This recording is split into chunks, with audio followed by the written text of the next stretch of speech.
Cameras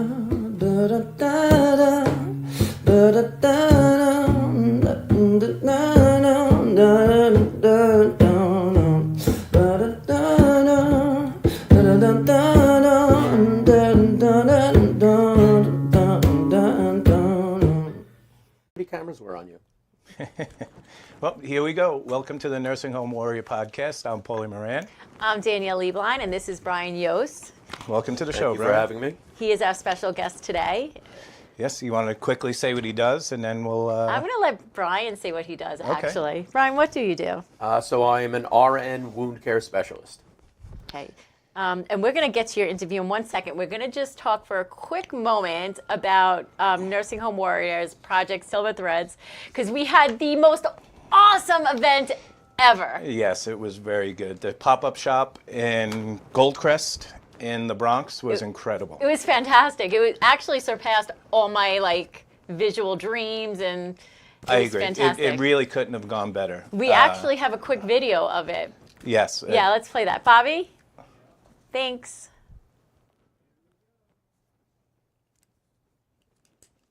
In 3, 2... The Boogie Down Bronx. There's Gina and Paulie as they prepare the racks of clothing. And Janice and Michelle. Hi, Michelle. This lady was great. Fantastic. She was just dancing and happy, and I think she walked away with, I don't know, probably 3 or 4 bags of clothing. I was just going to say, she took 3 or 4 bags, and she was like, I'm shopping. It was great. It was fantastic. Great. The room was set up like a store. There was a mirror. People were looking at themselves. They were allowed to take whatever they wanted, as much as they wanted. Everything was put into bags and sent down to the housekeeping so that they could be labeled. And that is the team. That was Team Goldcrest. So thank you, Janice. Bravo thank you, to the thank girls, you. because they really Thank did a you, great Michelle. job. Thank you, Gina. I think Paulie and I really were just, I mean, Oh, at one over the point I moon. was going to Really cry. over the moon. I couldn't believe how good it went, how smooth it went, That was and great. how receptive the people in the nursing home were, the staff, and then the residents. Every one of them was smiling. They were all happy to come in. They came in, their eyes were all bright. They were like, how much does it cost? And we were like, Yeah. nothing. There's It's one all guy, he was huge. He was like a mountain. He goes, where do I make my donation? And we were like, no, it's all free. Take anything you want. Yeah, and that's all because of you and your donations and the support that you have given us from the beginning. Without a the doubt. money, the time, the gently used clothing, the new clothing, honestly, could not have happened without all of you. So thank you, thank you, thank you. Yes. So appreciative. Thank you. And Thank again, you. another thank you to everybody at the Harmony Bar in Levittown. We got a bunch of donations. Michelle and Ryan gave us money. Tara's got a big jug out there. They're putting money in that all the time. Joe and nice. Kathy have another big box of pajamas for us. Awesome, awesome. There's such good people there. So we do have another pop-up shop coming up November 30th, and it is in the Rockaways. I was told that there are some residents that are 400 to 500 pounds. So we are going to need, I guess, triple or 4X I think 4X. large? More than triple. I More? want triple. Oh, yeah. So we're going to need Yeah, 4 or 5X. way more. I So admitted that on TV, didn't I? you did, actually. So we're going to definitely need more extra triple, quadruple large clothing. So please, if you have anything that you want to donate, or you can go to my Facebook page and donate money right there, or you can Venmo me with a little note saying this is for the Pop-up shop, extra yeah. large pop-up shop or something like that. But we can figure it out. So thank you, thank you, thank you. And if you want to volunteer your I time, was just going to say, we could use some help that day. yeah, It's fun It's also. fun. It is fun, but it is a little bit of work. It is a little bit of work. I but it is promise fun. I'll do the heavy lifting. Yes, and he did, thank goodness, Yes. because you had 4 girls with you who was not They're pretty lifting. tough girls. They did great. Thank you. So now, Brian, am I correct in saying that nursing was not your first Nope. love, right? Like you didn't start off as a nurse. Well, job-wise, I started in business and sales. I did 20 years of business and sales. Oh. You name it, I've probably sold it at this point. And, there's no loyalty in that industry, and I did it over and over and over again and eventually decided I needed a change. So at 38 years old, I decided to go to college for the first time, and I became a nurse. That's fantastic. Good for you. I mean, That's fantastic. I leaned towards nursing because I was a volunteer fireman for 14 years. I was an EMT for a while. I was an EMT also. So that kind of is what led me to go the nursing route as an option. Oh, and where were you a firefighter? In Setauket. And are you still a firefighter there? No, unfortunately, I don't have the time like I used to have. Yeah, So- but I mean, as a volunteer, I was a volunteer EMT. It's extremely rewarding. Yeah, I mean, I miss it. I miss it to no end. I feel like, while, yes, I do this for a living, I'm doing it for a living. I'm not giving back, per se. Right. That was something I did because it was the right thing to do. It was just me showing my caring for the community. And, Yeah. I feel like I don't do that as much, which is one of the reasons, like, when I do my comedy stuff, that's my other side job. I try to do a lot of fundraisers and things like that as well. You should do one for Nursing Home Warriors. Sure. I don't know how to set one up, but we could figure it out. We can set it Yeah. up. Yeah. We figured this out. Yeah. It took us a little while. Speaking We're of which, getting did I tell you that I met with the accountant the other night? You started to, yes. I forgot to fill out a form. That's all right. I'll be filling that out this week, though, I promise. We'll get it done. Okay, so you became a nurse, a registered nurse, Correct. and then you specialized because now you're a wound care specialist. So what made you go to wounds? I mean, as a dietitian, I can tell you I've seen some pretty stinky, ugly, Yeah. smelly wounds. What made you decide that that is going to be your, Well, I Yeah, mean, you want to there's- eat breakfast and go look at that. right? Yeah, exactly. Because they're not very pretty. Because of the ambulance, things didn't gross me out that Right. much anyway. So the blood and guts part of it really didn't. I saw worse things on an ambulance, in my opinion. Really? Realistically speaking, I think the biggest difference is the smells. As horrible as that sounds. But it's Yeah, true. yeah, it's Yeah. It's honest. It's true. But, But, like sometimes a wound smells really, really, Yeah. really bad. If I make a face, it's bad. And you So- try so hard not to make that face in front of the resident, right? Because it's a dignity issue, and you don't want to make that face. But you walk in the room and you're like, Sometimes. "Oh my god!" I mean, when you're caring for it well, you shouldn't have that. It's sometimes when you see a person for the first time, they come in from the hospital or from home, and that's when you're seeing them. As far as why I got into going that route, I did a couple of different types of nursing. I worked on a dementia unit. I worked in Love psych that. for a little while. I did med surg, but eventually I went into home care. And while doing home care, I did a lot of wound care. And I found it. I mean, it sounds strange, but it's, in my opinion, probably the most rewarding nursing because it's the only nursing where I can actually literally see and measure the progress I make from day to day and week to week. Right, and can it's see that. only you. You're not handing it off to anybody else. Oh, the nurse yeah. is on the floor, but No, when I'm you're in somebody's facilitating. house, like you're Right. But I mean, I get to watch the human body regenerate itself, and it is, the human body is an amazing machine. Agreed. What it can do to heal itself, which it's constantly doing, is amazing. It does. It does heal itself. It needs part of it is nutrition, right? So Big it part of it. needs protein it needs Lot of protein. factors It in- needs vitamin C. It needs a little bit of zinc. It needs some hydration. So you pretty much work with a whole team, though. Like you are Yes. when you're in the nursing home and you are the wound care specialist. There is only one, and that's you. But you have to work with all the other disciplines, correct? Because every bit of the disciplines in healthcare, in some way, affects the wounds. Nutrition. Your primary field. Nutrition is probably one of the biggest parts of it. Protein is the building block of new tissue. Without the protein, you're not gonna heal a wound. You're not gonna build that. Once you eat enough protein, you start eating enough to build that new tissue. Then you got to hydrate that tissue. You need to strengthen that tissue, which is where the different vitamins and minerals come in. There's a lot to it. Exercise, repositioning people. Therapy comes into play as far as giving me the right types of offloading the cushions and heels, shoes, and things like that. The medical, different orders for different treatments, so many different pieces to it. So what I find or have found being in the nursing home for, I think I said 37 years I've been doing this, is that when they come in from the hospital, they already have some protein calorie malnutrition going on. So we're already starting off at a deficit, right? And then they're sitting in the bed and then their skin starts to break down and then you come in. So I feel like for me as a dietitian, I'm always trying to catch up. Without a doubt. Like I'm always trying to get them to a level where it's acceptable, and it's very hard. What can we do in the hospital, do you think, so that when they come to us in the nursing home, it's not as bad as it is? Well, I mean, obviously, the amount of time that they spend with these people focusing on things like moving them around, focusing on making sure they're eating and drinking.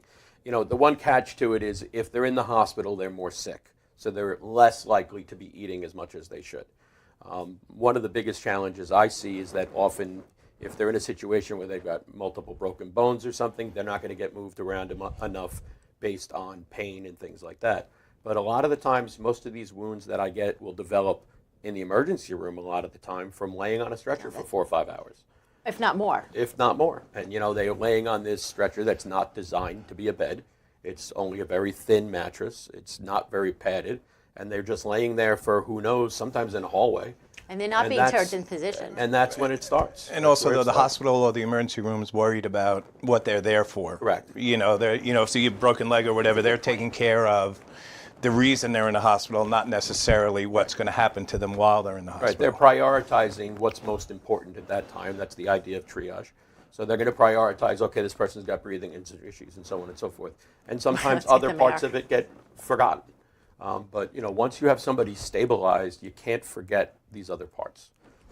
Yeah, they kind of go along. And like for you, if you were, God forbid, on the stretcher, I'm not as worried about you as I am about the 90-year-old lady whose skin's already soft already. She has fragile skin. She's already probably not eating well. She's probably not hydrated, and those are the people I worry about. I mean, I worry about you too. I promise I'd come in and advocate for you. Well, weight's a factor too. Your size. I'm a bigger guy. You're a bigger guy. I mean, weight becomes a factor in how much pressure there is too. But even too in the emergency room, they don't know if there's a pre-existing wound or something like that. Look. Like, they're not going to flip you over and check everything. They're going to take care of the immediate whatever and then Once they move get from to the there. hospital, though, they should be doing a skin check. That's part of the admission process. If they do the skin check and there's nothing there, they should be going out of their way to prevent something from happening. It's very rare that I have a wound develop in my facility there. The majority of the people that come to me or that have the wounds wound already. came into me with those wounds. With that, what's the most typical wound that you see? Like a way to prevent it. Yeah, unfortunately, pressure injuries, or what most people used to call bed sores, are still probably the most common. There are a lot of vascular wounds we see, either venous or arterial. What does that mean to people like me that... Bad blood flow. They tend to happen on the legs, most of the time, but not always. When it comes down to healing a wound, one of the first steps is figuring out what caused the wound. And once you know what caused the wound, if you can address that issue, it's the first step in healing it. If pressure was the cause from not moving enough, you offload as much pressure as possible. That'll start the healing process. So you say offload, and I understand what you're saying. Could you explain to everybody else what you mean, like when we offload the heels or the butt or whatever? We use, if somebody has a wound, we're going to put these interventions in place, and sometimes we do it just based on somebody's risk. So every mattress we have in our facility reduces pressure to some extent. But then if somebody is really highly at risk or has a wound, we can put a mattress in place that will alternate in pressure, harder, softer, to make it so it's not constant. There are all above and beyond that. There are ones that will actually turn the resident periodically. The bed itself will actually move the person for us. I think we have 1 or 2 in the facility that we're in right now. Really? We always have the aides. We always ask them to put a pillow under people's calves at night so the heel isn't resting on the bed all the time. That's a very common place for a pressure injury to develop. Sometimes we put on a specialty boot with the hole cut out for the heel. That wear those at night. That'll prevent it. In the wheelchair, as I said, we get therapy involved, physical therapy, occupational. Different cushions. There's different cushions that people can sit on, from gel foam to air-filled. And all those are different interventions to try to help. See, but these are wonderful things too, because again, like you guys know about it. People like me, my mother's in a nursing home, have no idea about that. Right. And again, it's the importance of going, visiting your family, checking them. It's not always you guys that are going to check them for everything, A lot of these wounds happen at home. And say, listen, maybe we could put something on here. Maybe we could do this, or I noticed this. Something else that I've noticed that people don't understand is that when you have a loved one in the hospital, sometimes when they have the oxygen and it's behind their ears, you should look there too, right? Like you look behind your ears for the oxygen You're tubing. something rubbing on it for 2 weeks the straight. tubing Right can cause here. pressure back here, and I've it's not seen that. uncommon for people to develop things on the backs of the ears. They make little padded pieces that go over it. They're foam that are supposed to help offload. Yeah, just almost in a joke, like for women wearing high heels, like how fast, like an ill-fitting high heel ruins their feet. And they're like, Jesus Christ, I can't walk in these things. Told you not to wear them. We're going to cut to a commercial, you psychopath. Well, you shouldn't it's be true, wearing it's heels very- in the first You place. should It's stop very- wearing heels. I know Mine you like fit. to wear them, Actually, but it's not 2025. You can wear whatever you Yes, want. mine fit. We'll be right back.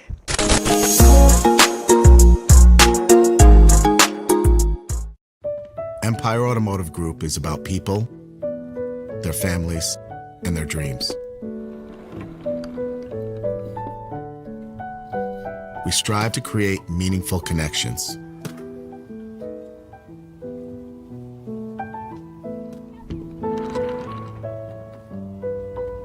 To be bold.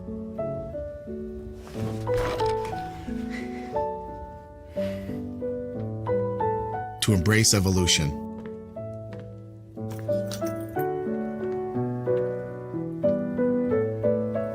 Wherever the road might lead us. And to build trust with our employees, customers, and their families.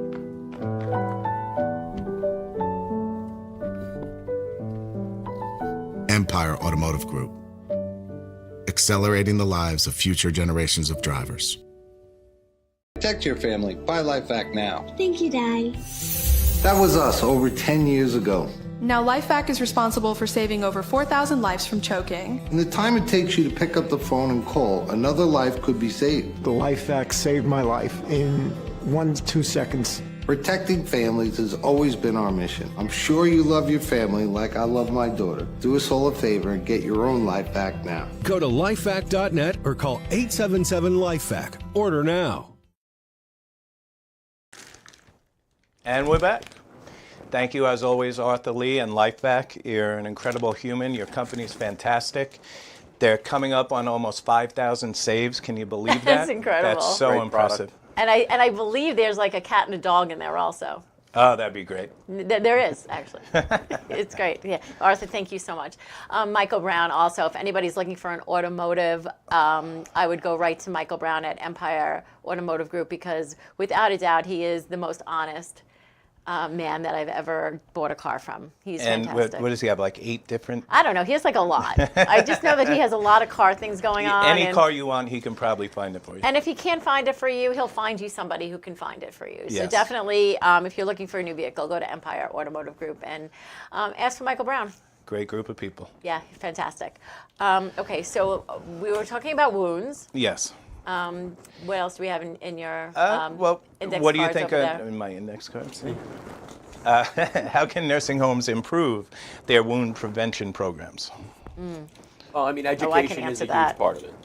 Education is a huge part of it. Staffing is a That huge was part gonna of be it. my Educating who? answer. So, Everyone? educating everybody, from the family members to the doctors to the aides to the nurses.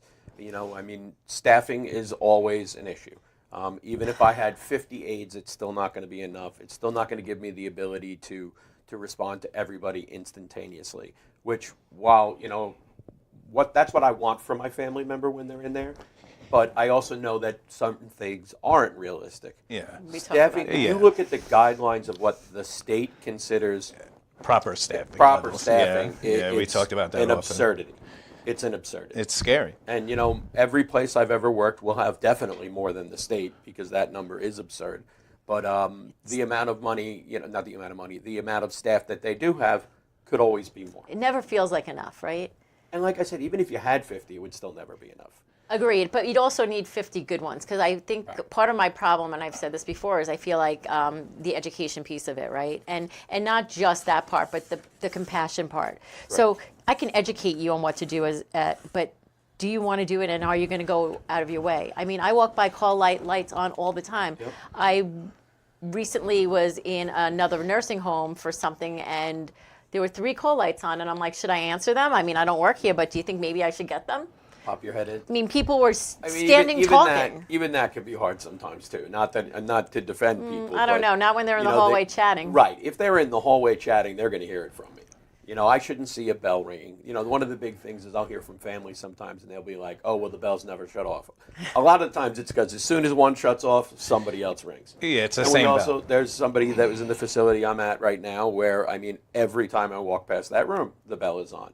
So sometimes you see it and people are ignoring it because they know the person doesn't need anything, and that's not correct either.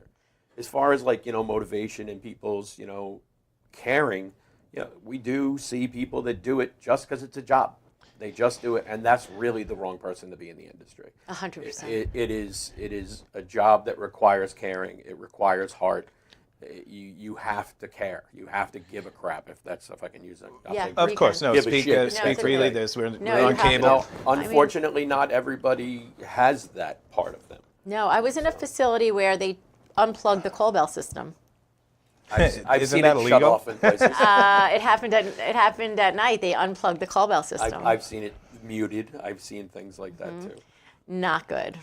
You guys are a giant team, so there's whatever, say there's 10 of you, and I know there's more than that, but there's 10 of you that have to coordinate together, talk to each other, work together. And now you have 10 different personalities, 10 different people. It's very difficult to get 10 people to agree on a place to go to dinner. Now you guys have to agree on taking care of one person, but you're taking care of 100 people. But I feel like as far as when you get to the level of where we are, I feel like we agree on what the care should be. Like I know, I'm not questioning the food, right? Like I know that this is what they need. Brian, Quality of the food, that's a different story. well, we've spoken about quality Yes, of food, yes, which we is a talked- huge some thing. people There's spend I mean, $4 a There's day a lot on of people. So restrictions, I don't- the amount of money, what can be in it, Yeah. how much So- spicing, how much salt, and things like that. For me, especially if they have a pressure injury, or I don't even care. I mean, everyone knows this about me. I don't care what they eat. I'll figure it out. Like if you're a diabetic, I'll figure it out. I will figure it out. You're 80 years old, 90 years old. Eat what you want. Let me handle it. This is the end of your life. But we've spoken about it that some nursing homes spend as little as $7 a day per patient for food, and then there's others that spend $14, $15, and that food is significantly way better. But how do you feed somebody with a stage 4? So can you explain some of the stages? I'm sorry. Well, I mean, when it comes to pressure injuries, or like I said, what we used to call bed sores, they come in different stages. So a stage 1 pressure injury is really just an area of tissue that's discolored to a redness. It's not an open wound at that point. The tissue underneath is definitely damaged, but it's not at the point where you have an open wound. Then you would go to stage 2. Stage 2 is the outer layers of skin, just the epidermal tissue, similar to what most people would consider a skin knee or an abrasion or something to that extent. Then you start getting into the deeper, more muscular tissues at stage 3. Stage 4 is now you're getting to the point where you're hitting tendon, bone, things like that. I've seen bone. Yeah, I've seen bone. I've seen bone.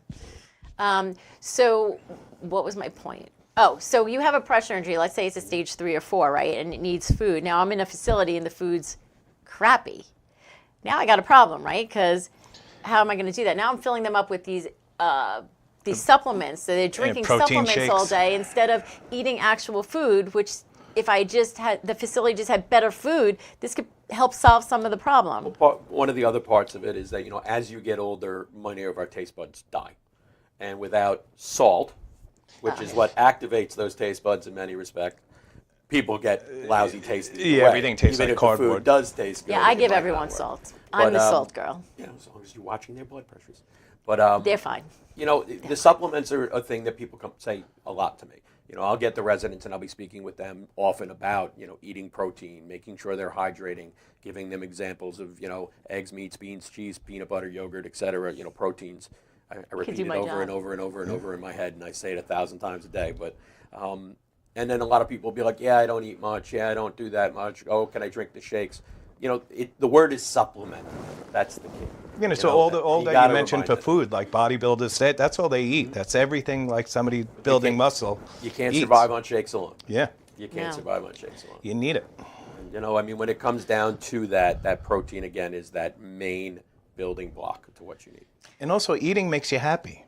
Well, Eating on the something's food. good. Eating something that tastes good makes you happy. So if you're laying in bed miserable all day, at least you have a good dinner or lunch. so for Makes you a little happier. Well, for nursing homes, there's two things that people look for in a nursing home. It's the food, and it's recreational activities, right? So, other than that, they're not really there because they want us prodding them and turning them over. and Good-looking positioning them. staff doesn't have. Agreed. I'm just kidding. So the food is really one of the main things that people look for, right? And they're going to spend the rest of their lives here, and they have to look forward to these 3 meals that are crappy. Like Yeah, nursing not homes that really great. need to step it up. And one of the things we can say when we start saying that is because they need that nutrition so that they could prevent the pressure injuries or help heal them. Sometimes one thing I explain sometimes to people is like, you have to think of somebody being sick like running a marathon. When you run a marathon, the night before running a marathon, you'll see the racer bulk up on carbohydrates because he's going to be burning. When you're sick, your body is burning at a rate higher than what the person was before. So if you're somebody who normally doesn't eat well, you really need to eat what you normally eat and then some, especially if you're trying to heal a wound. Right. Your body is going to prioritize that nutrition to the things that are the most important. So if it's the brain and giving nutrients to the brain, to the heart, to the lungs, that's where it's going to go first. So the skin is the least important part of your body from your body's survival standpoint. And then you throw in somebody, let's say, who has COPD, right? And now they're expending even more energy. So now they're underweight. Yeah, they're trying to heal, they're trying to breathe. Well, that's the other part of it, is that now the oxygenation is poor. So now they're not getting as much oxygen to that new tissue. If somebody's anemic, they have the same issues. Every little bit of whether, some of the medications they're on can affect it. I was going to say that. And then we keep giving them more medication, right? Because we want to fix what's wrong with them. And you give them one medication, and that causes a problem. Right. You have to give another medication for it. And medication also a lot of times makes people nauseous, right? So now they have nausea and they're not feeling good, so they don't want to eat. So it's just this. It's a team approach. It's really important that families get involved and talk to the team and have team meetings. I do appreciate when people talk to me individually. I like that, but I do like having a sit down with everybody so we can all put our piece into it, because it is really important that we talk about, all right, so let's say one of the vitamins is making them sick. All right, maybe you don't need that vitamin then, right? Right. You could cut it out. Maybe we could have a conversation and say, right, maybe that vitamin is not working for them because they're not feeling well. Maybe we can do something else instead. But it's really important that it's a team approach. Without a doubt. And it's really important that you have everybody there. So that's just my thing with dietary. So if I get a person that's telling me they don't specifically eat very much per meal, then I might recommend to dietary, maybe giving them a half a sandwich with each meal that they can keep and maybe snack on in between. Because, at a certain point, maybe you don't want to eat, 3 meals a day. And don't overload it and think they're going to eat a hero with their lunch because they need maybe they'll eat, a small breakfast and then have a snack in between. That's something that will help them. So that's all part of that coordination as well. Yeah, and one of the major problems in nursing homes as far as food's concerned is food temperature. I don't know how many times you hear them say, my food is cold, my food is cold, my food is cold. So food is really a huge part, and I know that I talk about it a lot because I am a dietitian, and it's really just my focus in life. It's a big part of mine too, though. I mean, you look at physical therapy. You're not going to build muscle in physical therapy and get stronger without that protein. It all goes back to the nutrition. So we need to get the food at the right temperature. We need to have edible food that is pleasing to the eye, and food that people like, so that we can prevent Brian from having to go in and turn position you and clean out your wounds. Well, I think the temperature thing is also another, correct me if I'm wrong, but it can only leave the kitchen at a certain temperature. It can't be too hot. So then the systems that they use to try to keep it hot between point A and when the resident gets it, would have to be better products to maintain that temp. Well, the other problem, and I think we spoke about it, was it last time? We're running out of time if we want to talk about throw some comedy in there. Okay, so I will talk about my food problems next time. I will discuss that again. But you had mentioned you're a comedian. Do you bring comedy into patients and things like that? Laughter is some of the best medicine. I'm always trying to be humorous with people. I'm always trying to get people to laugh. Sometimes in the worst situations, humor is the best way to address it. Don't you have an event coming up, or you're in a competition or something? Yep, I do lots of shows all over. As I said before, I do a lot of fundraising shows. I have one for a local firefighter cancer charity, November 12th in Smithtown. But I'm also in right now. I made it to the finals in the Aragonas Suffolk County Comedy Competition, which will be at McGuire's Comedy Club in Bohemia on October 25th. It's a 9 p.m. or 9:30 show, and it's, I believe, I want to say there's almost 15 or 20 of us. That Some sounds comedians fun. that all made it through the first round, very funny people. It's definitely something to check out. Can people ask you questions about If you mention Nursing Home Warrior, he won't heckle you from the front row. Do it. Could they come up and ask you wound questions? After the show. Okay, perfect. Hopefully after I win. Yes. Yes, you will. I guess we'll see. When you're signing autographs. So we have to end, but again, where are you going to be and what time? Well, that one is going to be at McGuire's Comedy Club in Bohemia. I believe it's a 9 or 9:30 show. It is on October 25th. And thank you very much for having me. I appreciate Oh, Thank no, you for coming. It's Thank very you so good much stuff. for coming. Thank you. Thank you, everybody. Again, donations always. Thank you, thank And you, thank you. volunteers, November 30th. Yes, volunteer. November, Let- it's Thanksgiving PM weekend, me. but we need you. PM me? No. What did I just And say? even if DM you're not me. volunteering Yes. for them, volunteer for somebody. You know, Yes, as help I said somebody. before, I miss that so much. Yeah, I agree. Thank you so much. Take care, guys. Take care. Da da da da da da da da.